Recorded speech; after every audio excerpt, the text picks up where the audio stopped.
श्री गोपाळ कृष्ण भगवान की जय। लीळा नंबर 71। मंडळीकाला गौऱ्या वेचण्याप्रसंगी वेळ अवेळेचे निरूपण। एके दिवशी सर्वज्ञांना दुपारचा पूजा वसर झाला। जेवण झाले, गुन्हा केला, पानाचा विडा घेऊन विश्रांती करीत होते। नाथोबा गौऱ्या वेचायला गेले। त्या दिवशी सर्वज्ञ लवकर उठले।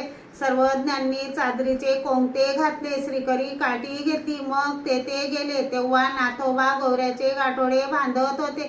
सर्वज्ञ मोठ्या आवाजात दरडावून म्हणाले, खाली टाक, टाक गौऱ्या खाली, हे राखीव रान आहे, रोज येतो गौऱ्या वेचून नेतो, खाली टाक असे सर्वज्ञ मोठ्याने बोलायचे आणि श्रीमुकुटाभोवती श्रीकरीची काठी गरगर फिरवायचे।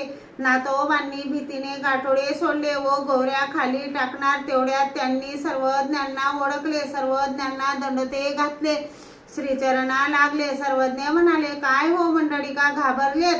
अहो, एवढ्या वेळेला चोर सुद्धा चोरी करायला निघत नाही, मग तुम्ही एवढ्या वेळेला गौऱ्या न्यायला का आलात?